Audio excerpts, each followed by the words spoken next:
Méditation du 27 décembre. Le génie de Dieu. Après que Jean eut été mis en prison, Jésus se rendit en Galilée. Il y proclamait la bonne nouvelle venant de Dieu. Le moment fixé est arrivé, disait-il, car le royaume de Dieu s'est approché. Changez de comportement et croyez la bonne nouvelle. Marc 1, les versets 14 et 15, version Bible en français courant. Quelle est, à votre avis, la principale différence entre le christianisme et les autres religions? Je crois que Timothy Keller a raison lorsqu'il écrit que, alors que les autres religions se limitent à donner des conseils, le christianisme apporte au monde de bonnes nouvelles. Parler de bonnes nouvelles équivaut bien sûr à parler de l'évangile. Ce mot provient du grec Eugélion, qui veut dire bonne nouvelle. Bien que cela paraisse surprenant, le terme n'est pas né dans l'église chrétienne. Selon William Barclay, spécialiste du grec classique, évangile désignait à l'origine la récompense donnée à un messager porteur de bonnes nouvelles. À l'époque où Jésus-Christ est né, circulait déjà une inscription romaine qui commençait par ces mots: le commencement de l'évangile de César Auguste. La naissance de l'empereur romain y était présentée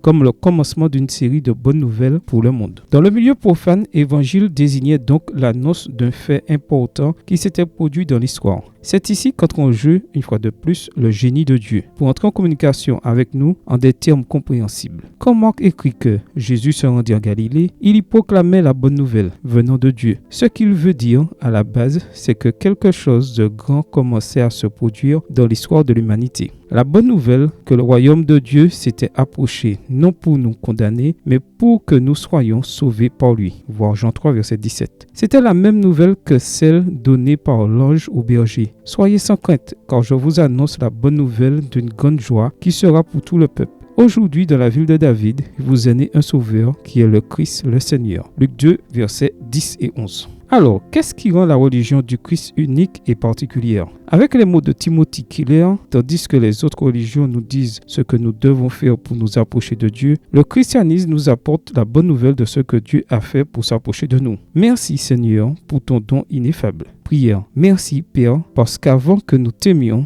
tu nous as aimés, parce qu'avant que nous te cherchions, tu nous as cherchés, et parce que par ton Fils, tu nous as trouvés. Amen. Bonne journée à vous et que le Seigneur vous bénisse.